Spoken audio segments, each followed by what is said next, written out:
On this week's episode of Marketing O'Clock, there's a new AI-driven search engine that you.com should check out. Twitter is putting the number of impressions a tweet has in plain view. Community note quality up, Marketing O'Clock episode quality down. We are remote this week, folks. Sorry. All on today's show. Welcome, you are listening to Marketing O'Clock. Just stay tuned. Digital marketing news, but let's get specific. Digital ads, SEO and analytics, social media and more. Pretty much everything that'll make your website perform. With new shows every Friday. We give you the news with sass and puns and definitely hot takes. Thank you for tuning in. You know what time it is. It's officially Marketing O'Clock. Settle in, sit back, keep it locked. Hey there, I'm Christine Zernheld, AKA Shep. I'm Jess Budd. And I'm Greg Finn. And it is officially Marketing O'Clock.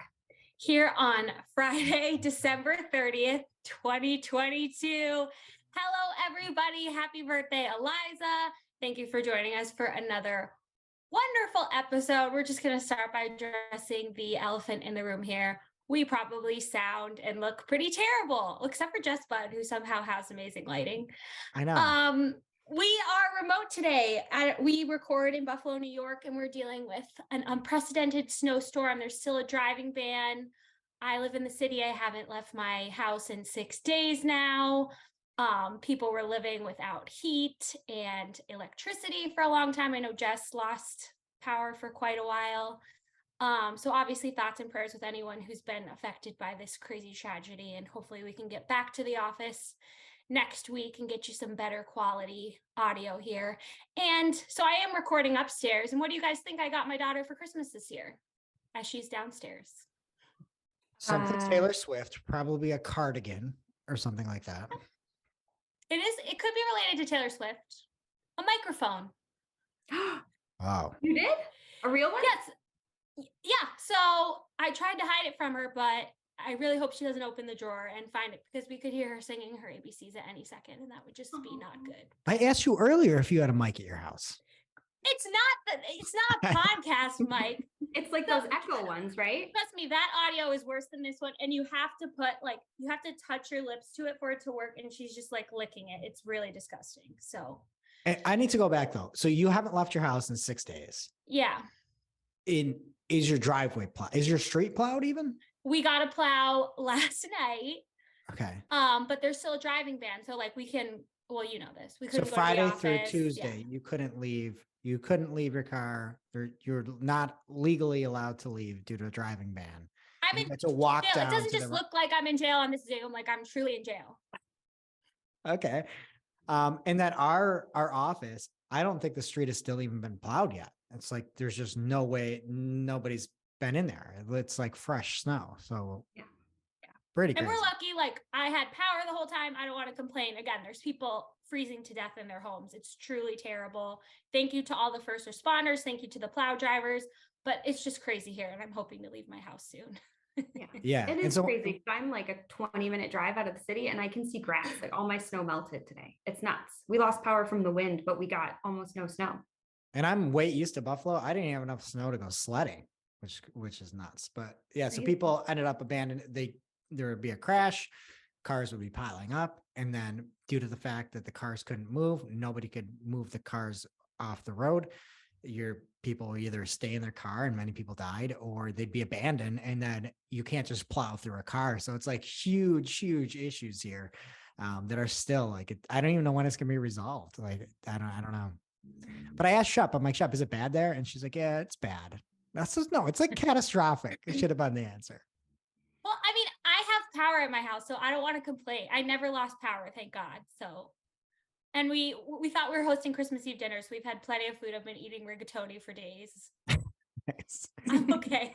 That's where like being a prepper, well, it comes in handy though, you know? I wouldn't call myself a prepper. I No, just I'm a happen to prepper. prep for Christmas Eve. Yeah. Well, yeah, you're a Christmas Eve You prepper, prepped. the best Yeah. kind. Yeah. I had plenty of candles. Jess, do you have anything fun to share? Yeah, just really quick. So last week, Greg, you've talked about it several times, the amazing names that your kids come up with. Mhm. My son, Jack, after we recorded last week, I came home and he called me Garlene, first of all, which I already told both of you.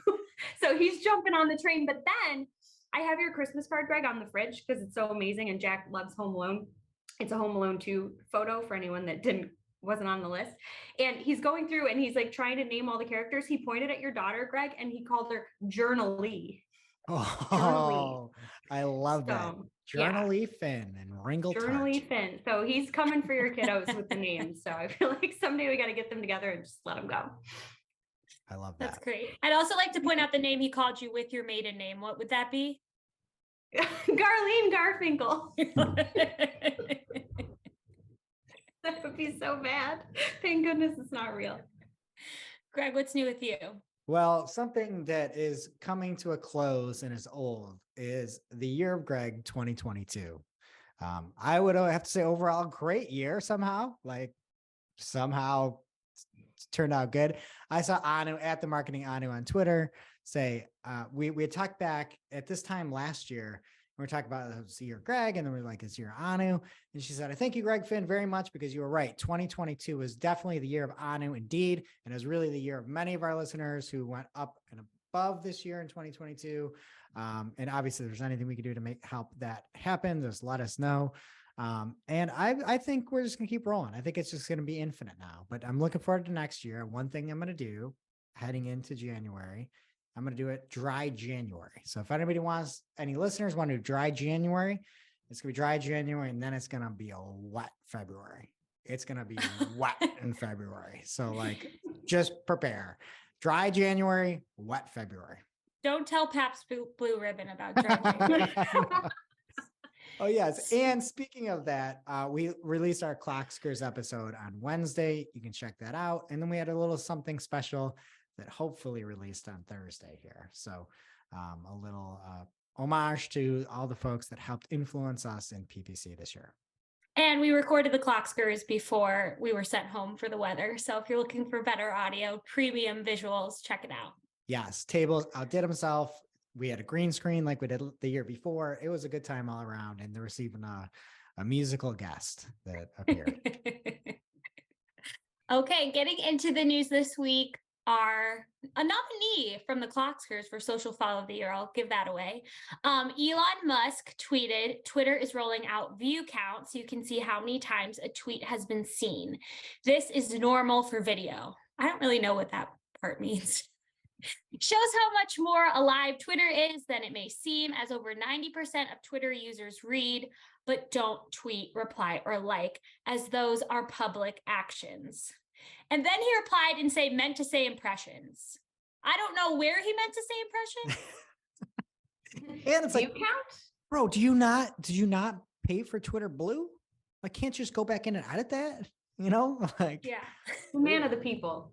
It's $8, Elon. $8. Yeah, I thought maybe he was going to say it's called impressions on the tweet, but you can see the tweet, this tweet I'm talking about. It says it has 56.1 million views and 402.6 thousand likes. You can see the difference there in engagement. I don't know if that's a good thing. A lot of people are talking about whether that's something that you want to show people. This is something that you could always see in Twitter analytics. So I think it's a good option for brands to be able to turn it on and off if they want to. But a lot of people are like, what's the point of this? So I know, I'll tell you the point. And are you asking the question? Sure. The Verge answer has a guest too. Well, there are many people out there, not myself, that have bought tons and tons and tons of fake followers, right? And so I think there's sort of twofold. A lot of these other social networks are dead. Right, Mastodon is dead on arrival. Go over there and see how many impressions you get on anything. It's garbage. Elon's right. A lot of people are lurkers. Twitter is exciting and fun. Especially knowing there's live tweeting for shows. There is nothing better in the world than Twitter for sports. There's just nothing better than it. And it is helping people know that I got mentioned here. Guess what? 55 million other people saw it, or 5,500 other people saw it. It's a cool feature, I think. Yeah, and there's nothing better than Twitter. I learned this week for when you're dealing with a crisis in your community. Like, I can't imagine how many more followers Byron Brown and Mark Poloncarz got this week. I followed both of them, and I wasn't before. Like, I would go to the news website, and it would be a little slow to update. But if you go to someone's Twitter, it's just so much faster to get the information. Right. And if you In look at case that, in like point, nobody's you're seeing the info. You don't have to like it. Yeah. and nobody's gonna like something about like the death count or something like this, and like, but you can see like people are consuming it. And again, I'm sure there's somebody that is looking at these numbers and being like, hey, you know what? A lot of people are saying this. You're probably getting more coverage than the news, to Shep's point. Look at these impressions or whatever Elon calls them. So I love it. And then if you see people starting to turn these things off, it's probably because all those followers they have either are not engaged or not real. Yeah. So some people were complaining about it on Twitter, and Elon responded and said, we'll tidy up the aesthetics and add a setting to turn it off. But I think almost everyone will grow to like it. But again, if you don't want people to know how many people are seeing your tweets, because it's maybe not as many as people think, that might not be good. The Verge had an article. So it sounds like we're all kind of liking this, but maybe it's because The Verge has an article that says Twitter's new view count for tweets offer measurement without meaning. A view count is a metric useful only to marketers like us, not Twitter. Schlubs and SHIT posters, it's more likely to drive you crazy than drive engagement. So I don't know, maybe that person bought followers too. People have lost their minds on this stuff. Like, let's say that you're a take of the week. Here, we're going to tweet you out. I'm just looking at our clock scores. They got 1,100 impressions, since in 3 hours. Like, that's cool to know that there are people consuming and seeing this. I'm sorry. Like, it's a good thing. Yeah. And especially for brands, like we offer sponsors. If they want to have a sponsored post on our Twitter account, we have followers there. This is going to be a really easy way for them to confirm that information and know how many people are seeing the tweet. 100%. Yeah. Okay. Greg, do you have news for us? Yes, this is something that I didn't quite know about, but Glenn Gabe had alerted me to this, where there is U.com's AI chat that is now in the search results pages. So there's a blog post explaining this from 12/23 that announced the feature December 23rd, and you can answer questions about real events, and it will give you the answer sort of in the form of a list, like a search engine results pages, which was really cool.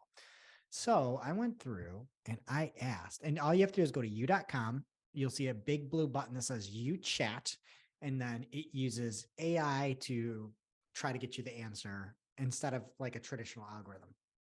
I hadn't really thought about this before. I don't know why, but this makes to me total sense. Like, why not? We saw all the hullabaloo with Chat GPT. This might as well be something you can use too. So I'm going to type in here, who won Greg of the Year into the search engine. And it's going to AI me back. And it seems like it was Greg Abbott who won a Texas governor election, beating Beto O'Rourke. But it's pretty cool. Anything you want me to ask U.com here? When will I leave my house? When will the Buffalo driving, this is a real one, driving ban end? Okay, and so we'll do that here. And it is saying, is it still in effect? It is still in effect as of December 26th. And it's just pulling up a bunch of different search engine results in the pages here. So, and then a bunch of news here. So I don't know if it gave an actual answer here. And I don't know, I guess, how much of the AI part is that, but pretty cool to think that it's not just it's a little bit more fluid than we've seen in the past. Now it's time for this week's Take of the Week. This is a #fire digital marketing take with extra spice served up for you. We simply deliver the take for your consumption. We give no opinions. We don't influence. You make the call. This week's Take of the Week comes from Gil Gildner, at Gil Gildner on Twitter. And Gil says, it's kind of a long one, but it's a short show, and I thought that this was interesting. He says, economic predictions for 2023. It's going to be a wild ride.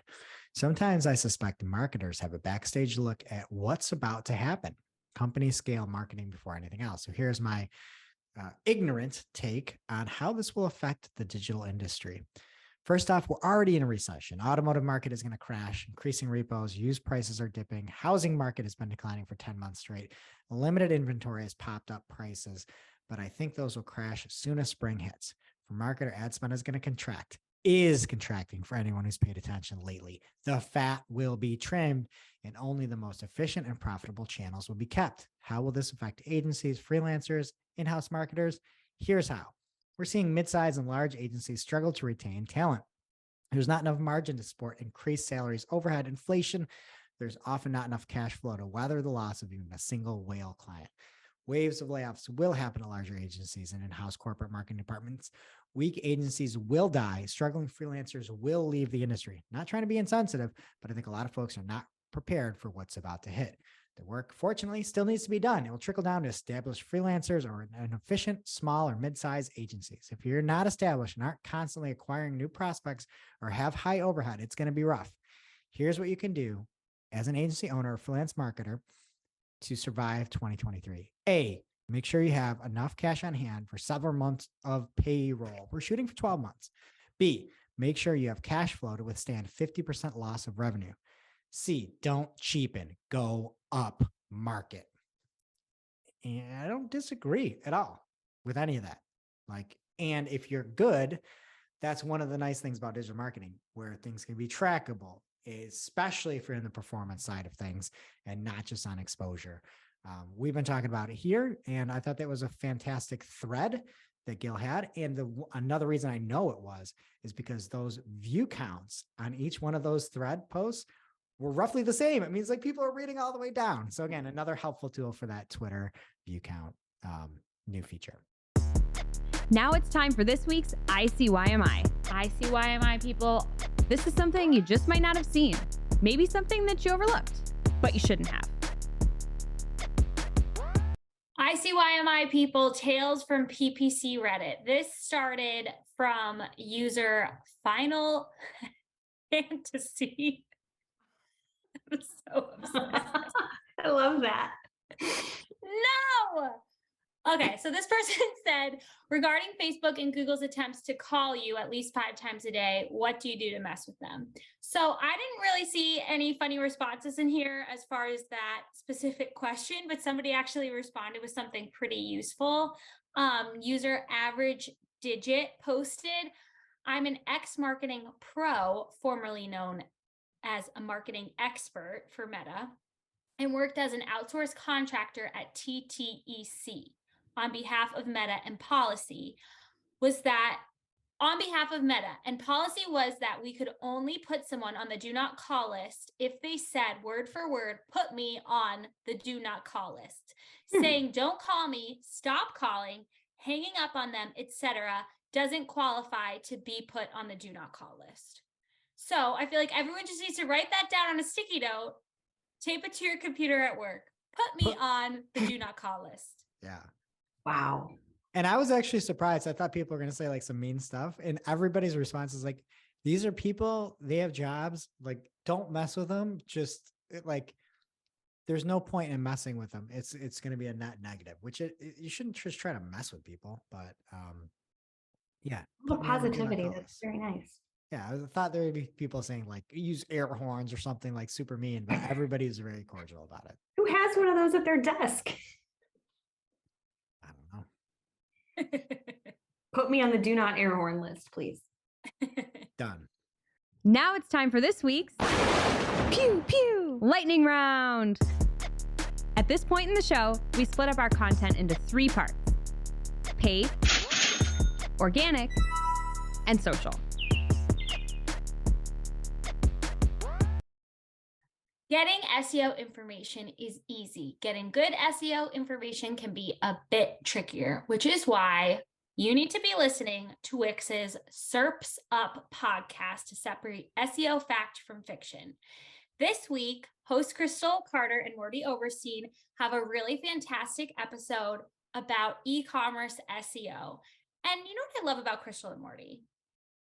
besides everything. I think you love their chemistry. That's what I think. They have the best chemistry out there outside of us. I think it's a 10 out of 10, just like us. I do totally love them for that reason and many other reasons. But on this specific episode, they engage in a little civil SEO discourse, which I did not think was a thing that existed in SEO. But they do. They disagree a little bit on how e-commerce SEO differs from other types of SEO.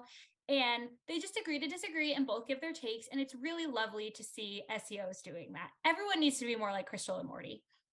They also have a news segment. So they, of course, are covering all of the recent updates that are happening with Google. This is a can't miss episode. And you can tune into the show on the Wix SEO Learning Hub at wix.com/SEO/learn/podcast. They have new episodes every Wednesday. If you want to make that easier, you can just look for SERPs Up wherever you're listening to us. You can also check out all the amazing resources on the Wix SEO Learning Hub at wix.com/SEO/learn. Thank you, Wix. First up in the paid universe this week from PPC Dave in Discord. Does the PPC stand for porn and piracy? Because that's what this article is about. Where's the C? I don't know. I couldn't come up with anything good. This is called Porn, Piracy, Fraud. What lurks inside Google's black box ad empire? And this is an article from ProPublica. This is another article like that PMax one we talked about last week that's kind of written for people outside of the industry, but it really makes you stop and think about how Google is like one of the only ad publishers who make it so difficult to find out where your ads are running. And they have some really spooky stories about where people's ads are showing. And it's just terrible. So if you want to ruin your day and never trust display again, you should read this article. And I'm going to ruin your day also with this black box conspiracy in the WTH. Oh, no. For the record. On a related note, Jill Saskin-Gales tweeted this week from @Jill Saskin-Gales on Twitter, another Clockscrew nominee. She said, if you want to see what poop emoji Google Ads display network placements look like, sit next to a kid playing iPad games. I see so many trash can ads emoji.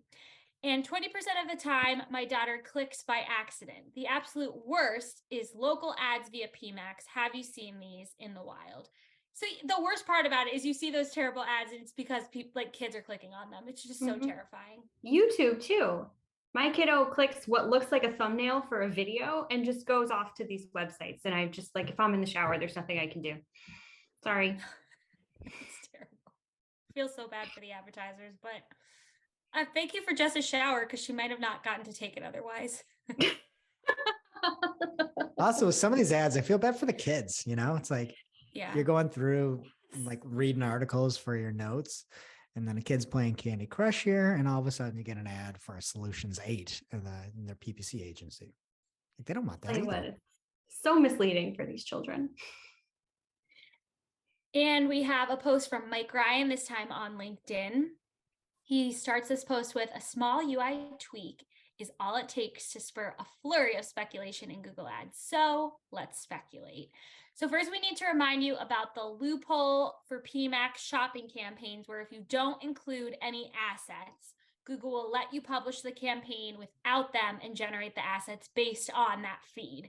So Mike and the team were speculating about whether or not this is truly a loophole or something that Google was intentionally allowing, and we might have some insight there because they were poking around, quote, setting up a new PMax campaign. We're seeing that all asset settings have been moved to optional, and no warning is triggered when creating feed-only campaigns. So now it seems like it's something that it's not just a loophole, it's something they're leading into, and you're allowed and encouraged to do that. So very interesting.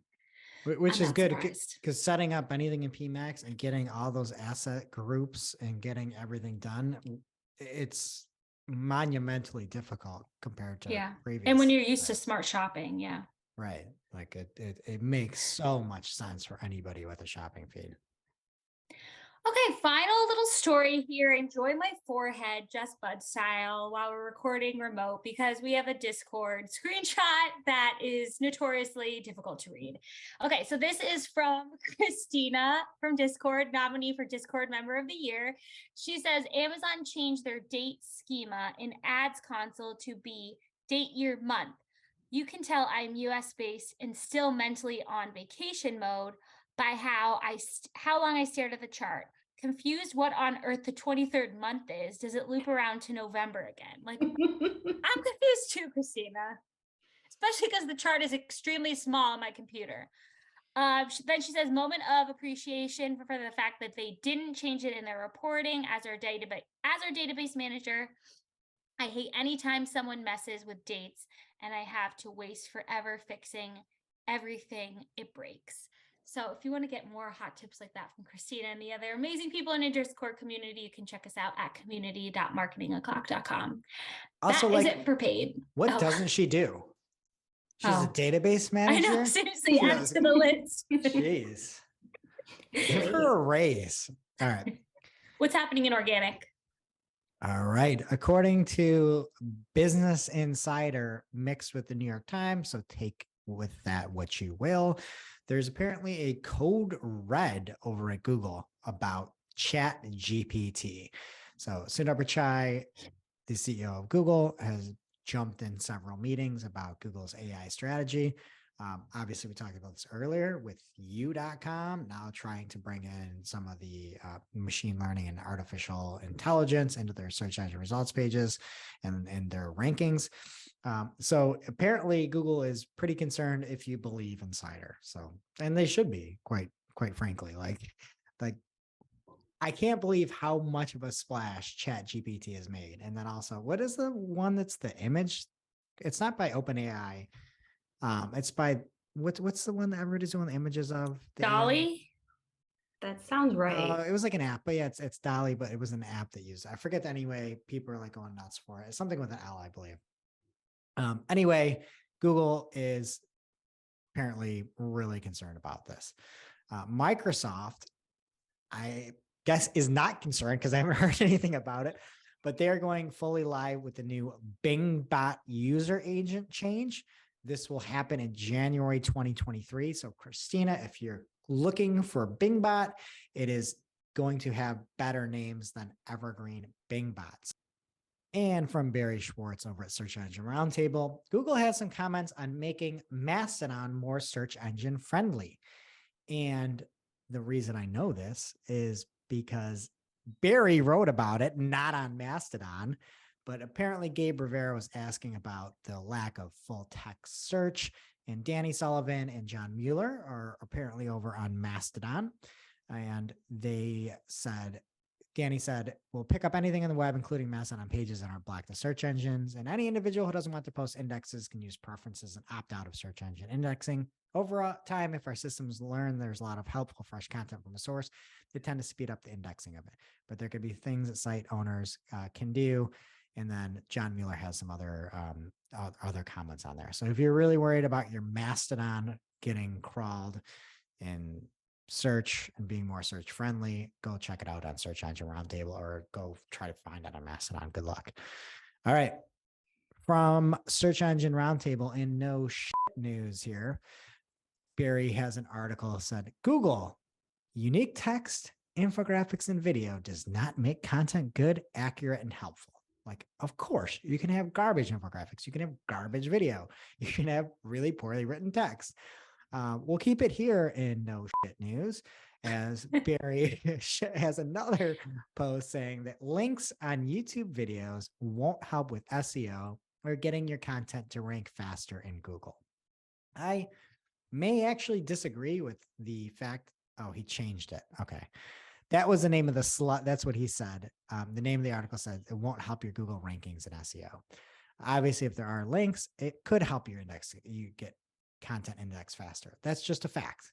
How could anybody say that that's not a fact? If you have a piece of content with no links to it, and all of a sudden you have a piece of content with a link going into it, and Google can follow no file links, how would that make any sense? It wouldn't.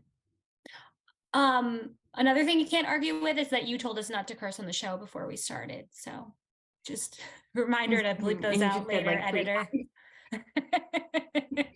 So somebody is saying you're absolutely right. It will 100% help to index faster. Okay, so it's like a little mini gripe.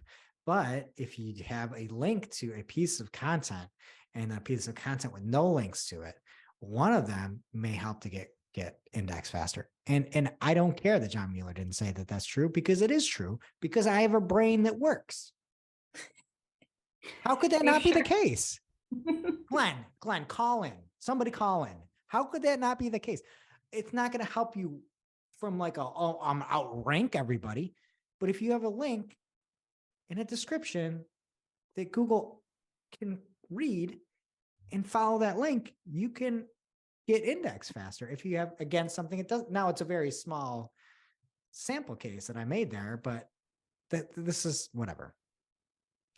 But the moral of the story is, and this is why I put this in here, there are going to be people that say, don't put links in your description.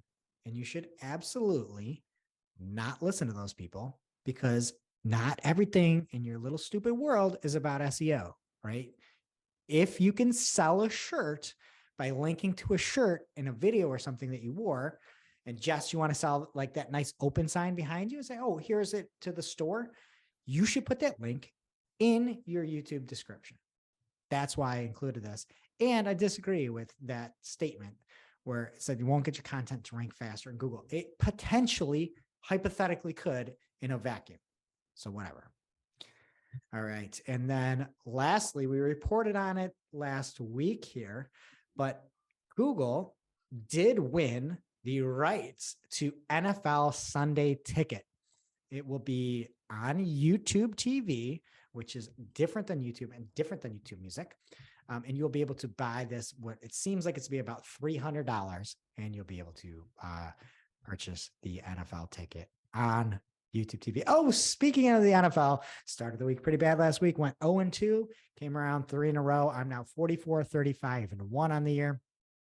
I love this week's slate here. I've got the Browns +2.5, Giants -4, Panthers +3, Bengals +1.5, Cardinals +3.5, and the Patriots -2.5. I bet them early in the week. It might have changed a little bit because I know there's some quarterback changes, but we're finishing strong. We're finishing right now. I think I'm at like 57%. That's crazy. So crazy. It's nuts. All right. Well, with that enthusiasm, I'll kick it over to you, Bud. What's happening in social? All right. First up in social this week, Shep, we have stonks. Oh, it's been a while. It's been a long time. You're just saying how much you love gambling, Shep. Totally. Stonks is gambling. Stonks is gambling without sport. Yeah. It's business gambling. I don't business gamble either. You definitely shouldn't business gamble. But here's a tweet from @TwitterBusiness. Cash tags now with data.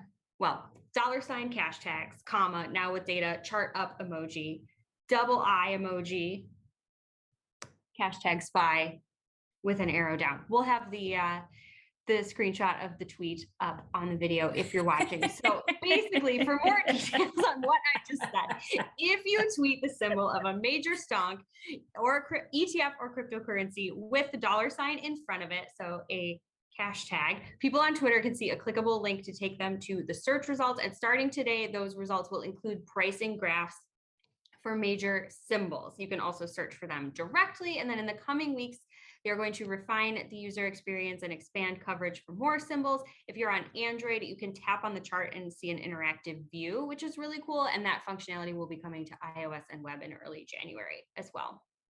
So super cool. If you're into numbers, it's cool.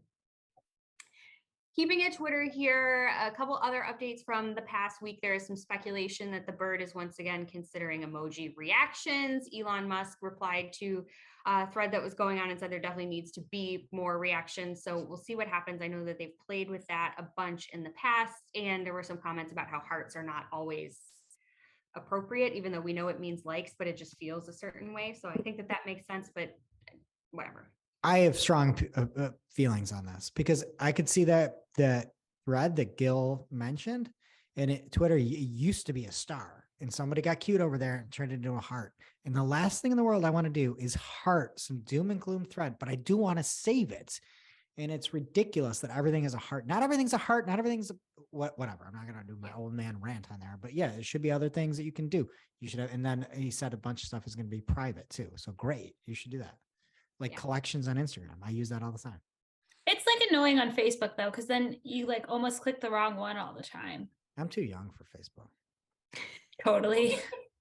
Me too. But there's something to that too, because Facebook has a bunch of different options and they're not all appropriate either. So I feel like you need infinite emoji reactions as a possibility, but that's too much. So I don't really know what the answer is here, but I'm sure Mr. Musk will guide us. What about that guy that's like backward hugging the heart? It looks like he's trying to choke that little heart. Yeah, out. it's fair. I still don't know what it means.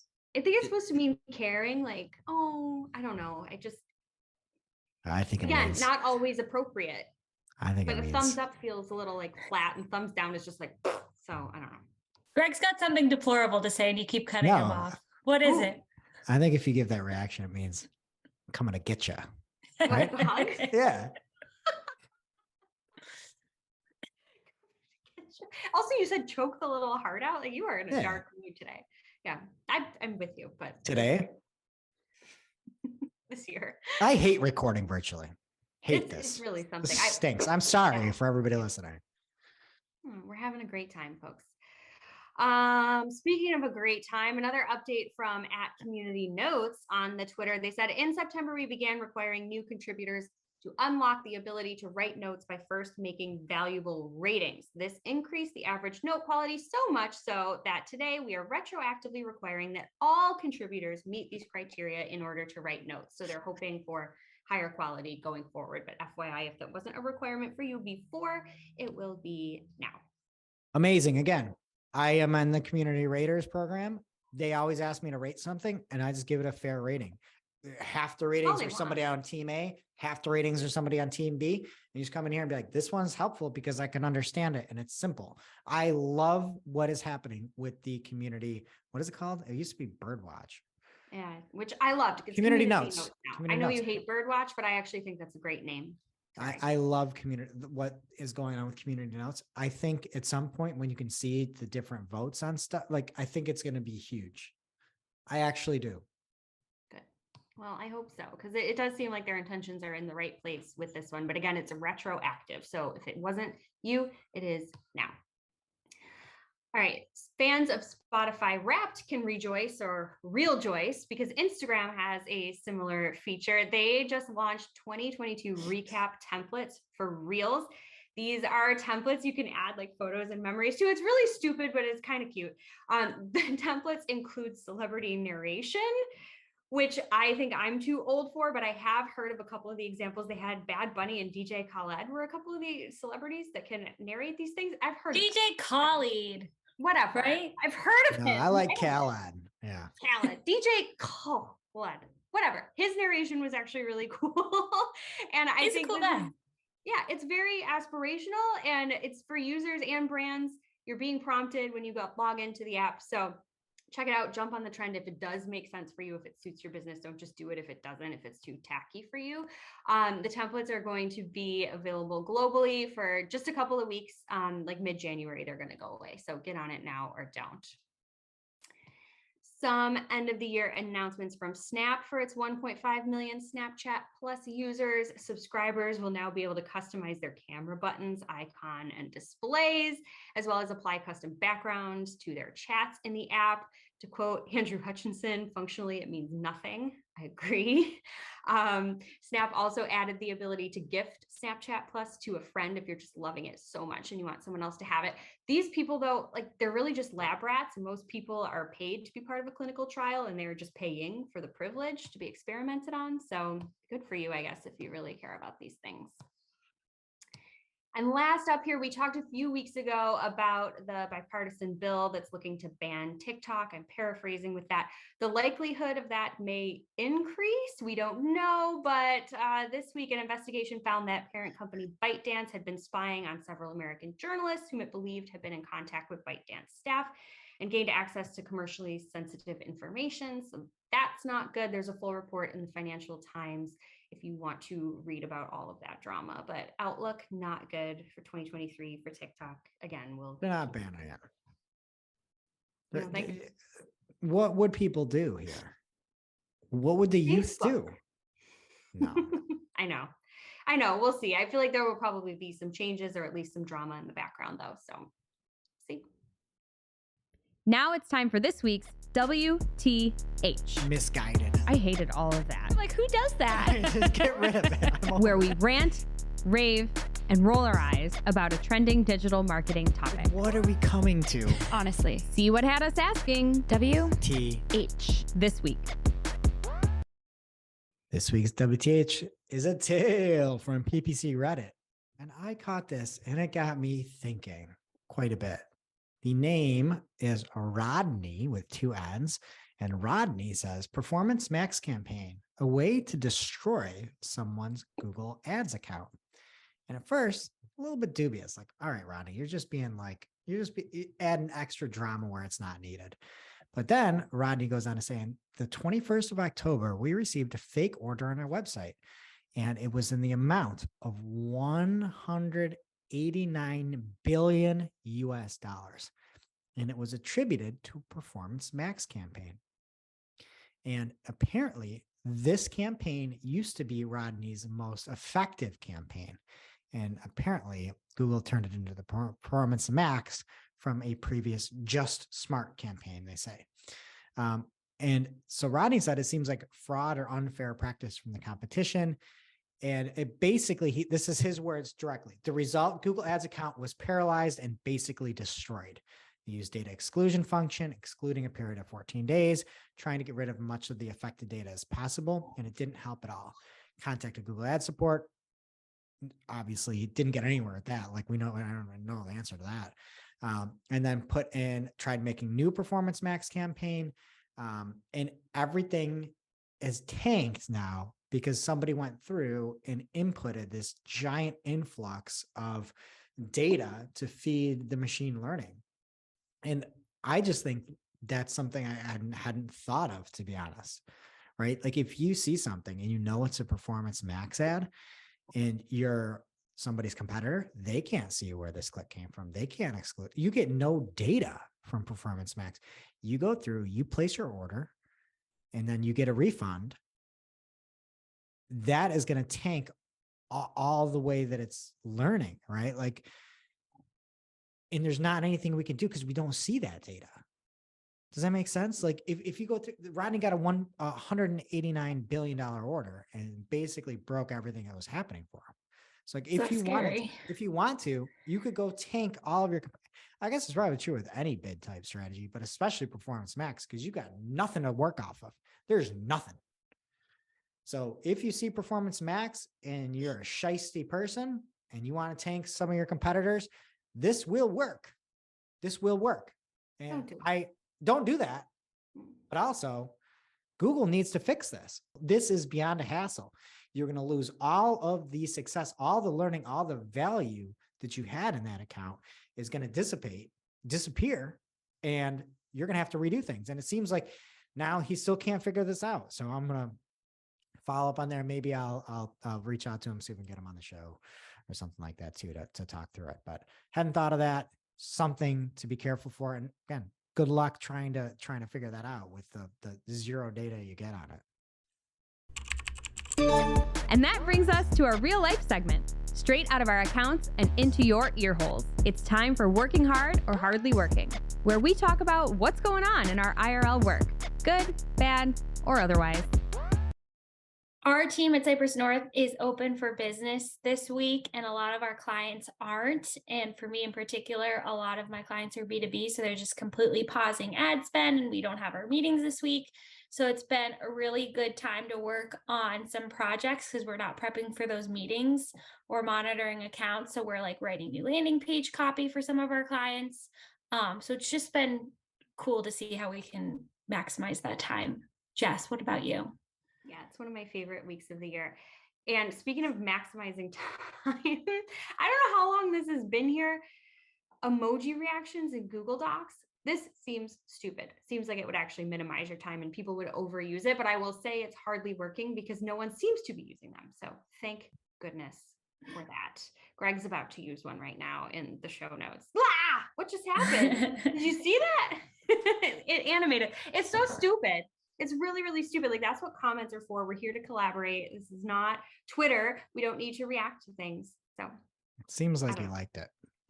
I mean, I liked it live once, but I think if the people find out that this is available, they're just going to react to every single line. All right. Something hardly working for me. It is unbelievable what Slack is trying to do to get rid of video calls. Everything you try to get into a huddle and you try to just call somebody in Slack and you can't, you have to hit about 6 different clicks to try to call somebody in Slack. So then you have to use a huddle, but the huddle doesn't notify them that it's a call. It just shows up in their Slack messaging like it's a message, and it is awful. I don't know what to do other than get rid of Slack. This is so bad. And it's like, oh, the legacy fee, you're upgrading. No, No, no, it's not an upgrade. it's a downgrade. I don't want to huddle. I want to just call somebody. Can I You just still call can. somebody? But it You still takes 5 can. clicks now. Yeah, you gotta jump through hoops. Hate it. And now for this week's Cool tool. As a reminder, our Cool Tool segment is not an official endorsement or paid mention. We're simply sharing something we found in our travels that may be of use to our listeners and is really, really cool. Can you do competitive research in the SERPs? Yerp. This week's cool tool is SEO on SERPs, a Chrome extension from Jose Grease. Sorry, Chef, I couldn't help myself. That really tops the list. We should have a ranking running next out. year for the Clockskers. Yeah. Just pick one. Yeah, I'm going to try and get through the whole year again next year. We'll see. So this Chrome extension, when enabled, displays basic info below each search result, such as the number of words in the piece of content, header, structure data, original title and description, and a whole lot more. It's a very simple tool, but it is helpful for understanding context and intent, as well as scoping out your competitors without leaving the Google machine. So handy little tool to have in your belt. Once again, that is SEO on SERPs, and we'll have the link in our newsletter as well as on Discord. So pick your poison and check it out. Now it's time for our must-read marketing article of the week. An article so advanced, so in-depth, so detailed that we simply cannot cover it in its entirety on today's show. This week's must-read marketing article of the week comes from the Digiday media staff over on Digiday. And they put out a guide called the Definitive Digiday Guide to What's In and Out for Advertising in 2023. I liked it because it's a simple infographic, but it talks about what is in and what is out. So I'll go through a couple examples here. One that is in is publishers entering the metaverse and producing VR projects. Something out, publishers creating NFT projects. A sad one that is in is hiring freezes and cost cutting. One that is out is hiring booms, like we talked about before. I just thought it was fun. Have a little fun here in this last week before the new year and check out what's in and out from Digiday. Thank you, Digiday. And now onto our playlist of curated songs to work to. You can head over to playlist.marketingoclock.com to listen to Marketing a Playlist. Jess, Bud, what will you be adding to the playlist this week? I had about 6 different songs written down here, and I kept changing my mind. But I finished watching the Clockskers and then immediately went into this song, and I just love the transition. It felt like Marketing a Clock this week, so I'm going with Sweater Weather by The Neighborhood. I'm still listening to holiday music, and you can't change me. Oh we can my delete them gosh. after if you want. Get over it. My song this week is What Are You Doing New Year's Eve by Ella Fitzgerald. It is just the nicest song, and nobody ever talks about it. Greg? Can we also, off the cuff, after this, does anybody have a song of the year that they want? Yeah. Anti-Hero by Taylor Swift. Okay, I'm pulling up my song of the day. My song of the day is One Hell of a Song from Mike Posner. Okay. What's it called? Is that what it's called? One hell of a song. That's the name of it. All right, that does it for today's show. Are we doing a song of the year? Anti-hero we're for all- you. Jess, so, give a song of the year. It's just picking, right? Not data. Is it going on the playlist? It's already on the playlist probably because it's a song from this year that you put on. Yeah, I'm doing Anti-Hero. Okay. There's only one for me. Only one. Should I do mine in case Yeah. it's the one that you were going to do? It's not the one I'm gonna do. Are you sure? Okay. Mine, it is already on the playlist. It is, and it was my Spotify rap song of the year, Delete Forever by Grimes. Oh, that's a good one. And I'm Not Dead Yet by Mike Posner. Solid song. All right, that does Oh, it for sweet. today's show. Sorry. Just wanted to give Taylor Swift some love there. All 3 of those songs are solid picks. And all sad. Not Sounds Mike like- Posner one. Okay. All right, that does it for today's show. It is now officially not Marketing O'Clock. Thanks for listening. And we'll see you next year. Thanks for listening to Marketing O'Clock. If you're looking for more information on today's topics, head over to marketingoclock.com/newsletter to receive every single article we covered. We share the news as it breaks in our Discord community. Head over to community.marketingoclock.com to join. Welcome to this week's Shoot in the Heck. We're after our famous Friday news show. We don't talk about marketing anymore. We just Shoot the heck. Today we are bringing back everyone's favorite game. It's poke holes in this. And we're going to get started with Greg Finn, who's going to give us some ideas that he thinks are unpokeable and are just going to change the world. And we're going to tell him why he's wrong. I got a little bit of a theme here to start, and it goes around vitamins and maybe like supplements too. All right. So there's clearly a good amount of the population that eats chewables, we'll call them, and chews their food really good. But there's also a lot of people that have eat wet food, right? like a protein shake or something like that. What if you had vitamins that could go into your protein shake, your smoothie or something like that, and mix right into your wet food? Because I don't like swallowing vitamins. I would rather just drink them. Like a vitamin powder? Can't you Yes. get that at Jamba Juice? I don't think that's possible. Is that? I've never heard of that. My mom sells it. Just a little plug. It's actual powder. Can we put a referral code up here? Do you have like a referral? She's in code? a multi-level marketing company, social selling.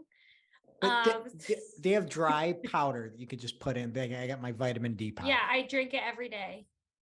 Okay. There's- Well, holes are been poked. I don't think it's what you're looking for.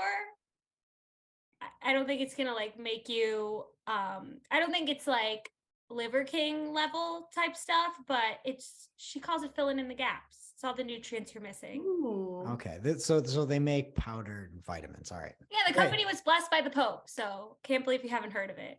I can't either. Has now. Jess, what do you have? I don't know if your mom sells these, Chef, but I don't know why we have a flashlight on our cell phone. Could we get like blacklight capability in that, please?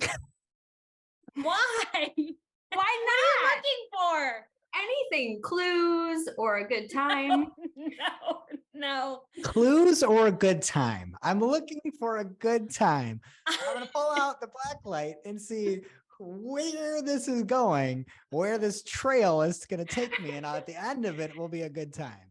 I can think of at least like 4 times I've needed a blacklight and didn't have one. I have no holes to poke because you could take this into a hotel room and you could just pop Mhm. that thing on. You wouldn't have to carry an extra accessory with you. And again, if you just want a spooky ambiance, you got that too. Exactly. You think have I a would cool ever- poster from Spencer's with mushrooms on it. Light it up. I don't think I would ever sleep again if I knew what the black light was uncovering with so much ease. Too much of a good time. Okay. My idea, we've had a big problem in my house, like always, but we've been watching quite a bit of TV this week. And when you lose the remote, you're just in trouble. I think you should have a button on your wall that will cause the remote to vibrate. Because we always forget. We'll be like, oh, the remote's lost. Call it, thinking it's your phone. You can't call the remote. I've had this pretty idea good. before as a poke holes in this, and it would be on the TV. It'd be a button to ring your remote. I've had this is where I have two. This is a Greg Finn original. It should be a law. Not only is that a good idea, it should be a law that you Mine's have to make a specifically going TV. to vibrate. Yeah. Vibrate, ring. You have one button says vibrate, one button says ring. Whatever you need to do, you hit that and the remote goes. Why hasn't somebody not done this? It doesn't make any sense. I think it makes a lot of sense to invent this invention. And I guess we're just on the same wavelength. Yeah, we're all coming up with the same ideas. Like I stole We your mom's have been idea, playing the so same am I. game for 4 For years. years. All right. So next up, this I think nobody has any holes to poke. Again, I don't like swallowing a lot of these vitamins, so we're gonna keep it there. And you gotta take vitamin D, you gotta take your multivitamin, you've got to take whatever else you're taking, like fish oil, garlic oil, all that stuff, right? Instead of all these small vitamins, one big vitamin. Did you get this, Wallace? Multivitamin. Yeah, but it's a big one. So what is it? A horse pill? Yeah, but even bigger. It's just got all your vitamins in there. How are you going to eat it? How are you going to swallow that? It's going to be tough, but you only have to do it once. A day? Yeah, once a day. Exactly. You only have to swallow one vitamin a day. It's a big one, but you only have to swallow one. How big? I'm pretty big. Is it a choking hazard? No, Yeah. it's just a vitamin. People have big problems with pills. I don't think this is going to take off. No, I think you combine your first two ideas. You take this giant capsule that no one's going to be able to swallow and you make it so it can dissolve in your beverage and it has the powder in it. Shh. Save that idea. We can't let word get out on this. Another problem is everyone needs different vitamins. That's why they're all separate. So you'd have to like find some subscription company to combine everything you need into one unique pill. People Sounds love like- those services. Yeah. Sounds like we're about to print some money. Okay. Guess what's your next idea? I'll stick with a supplement here. So hot sauce. Everyone loves hot sauce. It's A lot not of a people- supplement. No, Are you like it the is. I mean, cayenne pepper? And like, I'm taking cayenne pepper. It's supposed to be good for you. it's really important to add to your diet. But a lot of times you go for flavor in hot sauce. That's important. Sometimes you just want the heat. You don't want it to disrupt the flavor of the dish that you're eating. So I'm inventing not sauce. It's hot sauce, but there's no flavor. It's just heat. Wow. You can eyedropper that into your smoothie, your spaghetti, your pizza, Okay. your blueberry muffin, whatever you want. I don't know how many true psychopaths there are in the world that would be interested in this product. We just happen to have two of them. Yeah, I was about to say, On yeah, I'm this with Zoom you. call. Like, I don't think there's a huge market. no, because I do. I think it's good. Like you might want to put a little hot sauce in your cake batter, but you don't want you don't want it to taste like cayenne. You don't want it to. You just want the heat. So it's almost like the cinnamon, but you could use it anywhere, right? Anywhere. Like I really like this. I Put it like in your where you- Why? water. Why hot do you water. want the heat? Hot water. Why don't you want the heat to Yeah. feel? That's the part. That How do is you good. feel? How do you feel without hot sauce? Honestly, Like perfectly fine. no, but like, how do you actually feel? Fine. That's how you get feeling. Yeah. Okay, I think you guys are the only people who would ever buy that. Okay, Greg, tell me if you had this idea. I think if the vibrating remote idea doesn't take Oh. off, Okay. we should just have built-in remotes on the arms of all of the couch seats. So you can like pick it up and it's built in. You Do they can't lose it. vibrate? No, but they're stuck there. So you can't lose them. So you when you go to the store, you no longer go to like a Best Buy traditionally, right? Now, No, now you you're buy like, a you need a new couch. new couch. I need a new TV, new couch coming with it. And then it's Yeah. like, then you got to figure out which vibrating remote. Do there options of that come into the? No, you don't Huh? need the vibrating remote now because it's attached to the arm of your couch. Could that be an upgrade? There's a little cover. No, there's no need, Greg. You're not listening. There's no I'm need. You're not listening. listening. That's a terrible idea, Shep. Terrible idea. Okay, you're just wrong. Do you guys want to do one more? No, we're not end on that. No, I'm gonna go sit down. Be careful. Okay, well, we hope you made it through this episode in our terrible audio.